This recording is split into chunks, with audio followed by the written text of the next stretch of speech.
Hello everyone. On this episode of Learning the Philippines with Kuya Raybien, we will be taking a look at the brief history of the Tagalog language and how it came to be.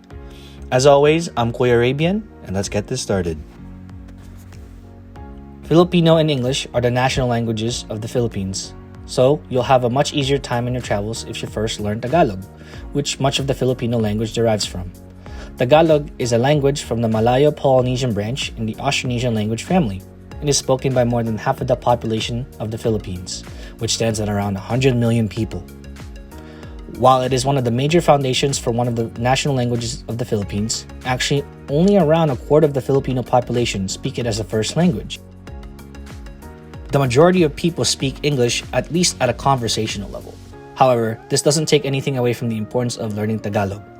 For people who didn't grow up learning English, it is very possible that you won't be able to communicate with them in the slightest. However, the fact of the matter is that no one language will allow you to converse with the entirety of the Filipino population. The reason for this lies in the diversity of the country. The Philippines is commonly known as one of the most diverse countries in the world, with a plethora of different languages, dialects, and cultures.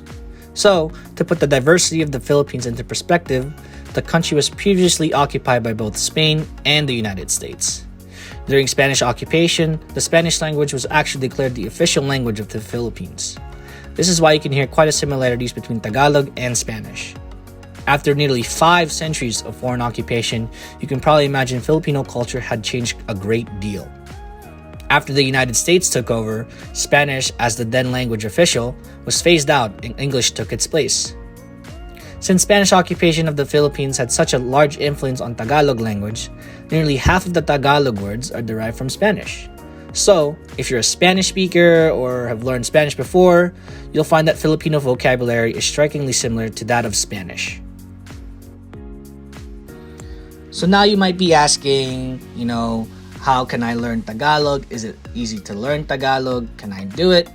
So when you first listen to Tagalog, it probably doesn't give the impression of being a particularly easy language to learn. But the truth is, learning how to speak Tagalog fluently is much easier than it sounds, even for a complete beginner.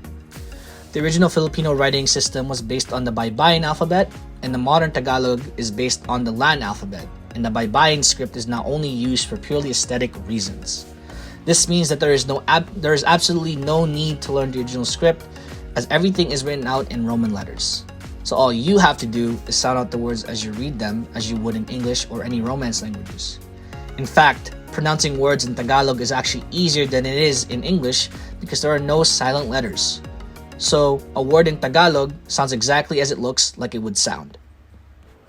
Alright, and that will pretty much end the video on the brief history of the Tagalog language. And on to the next video, we'll be looking at vowels and consonants and how to properly pronounce them. And as always guys, maraming salamat po.